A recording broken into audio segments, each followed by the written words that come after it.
چاہے وہ غیبت ہو، چاہے وہ بد نظری ہو، چاہے وہ حب جاہ ہو، عجب ہو، خود پسندی ہو، یہ سارے کے سارے شاخسانے ہیں اللہ تعالیٰ کے ساتھ تعلق مضبوط نہ ہونے میں۔ اللہ تبارک و تعالیٰ کے ساتھ تعلق مضبوط ہو، اللہ تبارک و تعالیٰ کا دھیان رہے، تو پھر یہ چیزیں قریب بھی نہیں پھٹکتی۔ دل میں اللہ تبارک و تعالیٰ کے ساتھ رشتہ جڑا ہوا ہو، اللہ تبارک و تعالیٰ کی نعمتوں کا دھیان ہو، اس نعمتوں کا شکر ادا کرنے کی توفیق ہو رہی ہو، اللہ تبارک و تعالیٰ نے جو کچھ اس کائنات کے اندر پیدا فرمایا ہے اس میں سوچنے، اس کو سوچنے کی،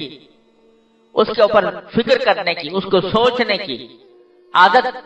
پڑی ہوئی ہو، تو پھر یہ باتیں جو ہے یہ ہوا کی طرح اڑ جاتی ہیں، یہ انسان کے اوپر اثر انداز نہیں ہوتی۔ جبکہ خیالات کی، انسان کی جو خیالات کی رو ہے، پچھلی مرتبہ میں عرض کر رہا تھا کہ خیالات کی رو کا رخ بدلو۔ ہر وقت دل و دماغ کے اوپر جو خیالات مسلط ہیں وہ سب لذت حاصل کرنے کے ہیں، راحت حاصل کرنے کے ہیں، دنیا کے منافع حاصل کرنے کے ہیں۔ ان سے اپنے خیال کو اس طرف سے ہٹا کر اللہ تبارک و تعالیٰ کی طرف، اللہ تعالیٰ کے حاکمیت کی طرف، اس کی خالقیت کی طرف، اس کے انعامات کی طرف، اس کی نعمتوں کی طرف، اس کی طرف دھیان کو پلٹاؤ، اور ایسا ہو جائے کہ اللہ تبارک و تعالیٰ کا دھیان رہے۔ دل میں جو خیالات آئیں، وسوسے بھی آئیں، تو اللہ تبارک و تعالیٰ کی عظمت کے، اس کی محبت کے، اس کے انعامات کے وسوسے آئیں۔ اللہم اجعل وساوس قلبی خشیتک و ذکرک واجعل ہمتی و ہوایا فیما تحب و ترضی، نبی کریم صلی اللہ علیہ وسلم نے دعا سکھائی۔ تو جب یہ خیالات کی رو اس طرف پلٹتی ہے، خیال تو آئے گا، کوئی نہ کوئی آئے گا، خانہ خالی رہتے ہو گرد، اگر خالی ہو گئے، اللہ تعالیٰ کے ذکر سے خالی ہو گئے، اللہ تعالیٰ کے یاد سے خالی ہو گئے، تو پھر شیطانی خیالات آئیں گے، شیطانی وساوس آئیں گے۔ اسی لیے نبی کریم سرور عالم صلی اللہ علیہ وسلم نے تلقین فرمائی کہ ان یکون لسانک رطبا بذکر اللہ، تمہاری زبان اللہ کے ذکر سے تر رہے، چلتے پھرتے اٹھتے بیٹھتے زبان پر ذکر ہو اللہ تبارک و تعالیٰ کا۔ ارے بھائی، نہ اس میں کوئی محنت ہوتی ہے، نہ اس میں کوئی مشقت لاحق ہوتی ہے، نہ کوئی پیسہ خرچ ہوتا ہے۔ جا رہے ہو نا، چل رہے ہو، تو جاتے ہوئے چلتے ہوئے کوئی ذکر زبان پر لے آؤ، کوئی حافظ ہے تو تلاوت کرتا رہے، کوئی درود شریف پڑھ لو، کوئی سبحان اللہ پڑھ لو، الحمدللہ پڑھ لو، لا الہ الا اللہ پڑھ لو، اللہ اکبر پڑھ لو۔ چلتے پھرتے عادت ڈالو کہ زبان اللہ تبارک و تعالیٰ کے ذکر سے تر رہے۔ شروع میں صرف زبان تر ہوگی، لیکن جو وقت گزرے گا اور عادت پڑے گی تو وہ زبان تر ہونے کے ساتھ ساتھ انشاءاللہ دل بھی اللہ کی یاد سے تر ہوگا۔ بعض لوگ سمجھتے ہیں کہ زبانی ذکر کرنے سے کیا حاصل، زبانی ذکر کرنے سے کیا، جبکہ دل میں اللہ تعالیٰ کا خیال نہ ہو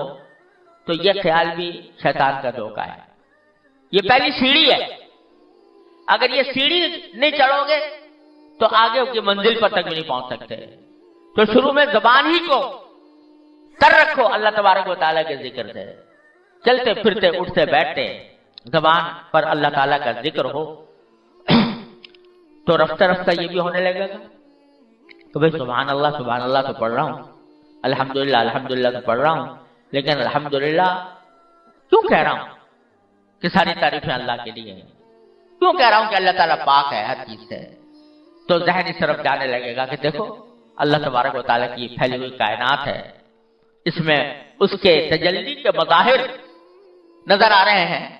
اور یہ جو کچھ کائنات میں ہو رہا ہے اسی کے حکم سے ہو رہا ہے، اسی کی مشیت سے ہو رہا ہے، وہی کارساز ہے، وہی ملک کی مشکل کشا ہے، وہی حاجت روا ہے۔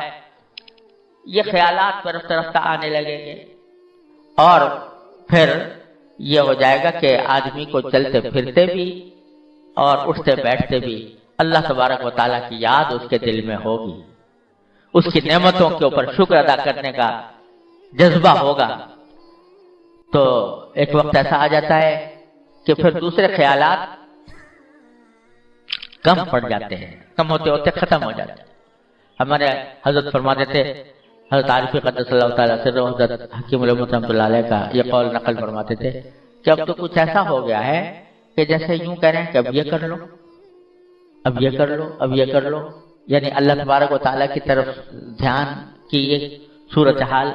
پیدا ہو گئی ہے کہ قدم قدم پر ایسا لگتا ہے کہ اللہ تبارک و تعالیٰ یوں فرما رہے ہیں کہ ایسا کر لو۔ تو ہر وقت اللہ تعالیٰ کے ساتھ ذات سے تعلق مضبوط ہو جاتا ہے۔ حضرت فرماتے ہیں کہ حضرت بیماری کے عالم میں جو مرض وفات تھا اس میں آنکھیں بند کیے ہوئے لیٹے رہتے تھے، تو اس حالت میں کبھی کوئی آدمی آ کے کوئی دوا کے لیے کوئی بات کہہ دی یا کوئی ایسی، تو کبھی ہاتھ مختصر جواب دیتے۔ جب زیادہ دیکھا کہ لوگ اس طرح کر رہے ہیں تو ایک مرتبہ فرمایا، کیوں ایک مشغول آدمی کو تنگ کرتے ہو، کیوں ایک مشغول آدمی کو تنگ کرتے ہو؟ حالانکہ بظاہر دیکھنے میں تو مشغول کچھ بھی نہیں، بستر پہ پڑے ہیں، آنکھیں بند ہیں، ہاتھ پاؤں چل نہیں رہے، لیکن فرمایا کیوں ایک مشغول آدمی کو تنگ کرتے ہو؟ تو مشغول کاہے سے ہیں؟ مشغول ہے اللہ تبارک و تعالیٰ کے ذکر سے، اس کی فکر سے، اس کی یاد سے۔ تو اللہ تبارک و تعالیٰ اپنے رحمت سے اپنے ذات کے ساتھ یہ تعلق عطا فرما دے تو پھر یہ سارے جو جھنجٹ ہیں غیبتوں کے اور برائیوں کے اور حب جاہ کے اور حب مال کے اور حب دنیا کے اور بد نظری کے، اور یہ سب جو ہیں وہ ختم ہو جاتے ہیں۔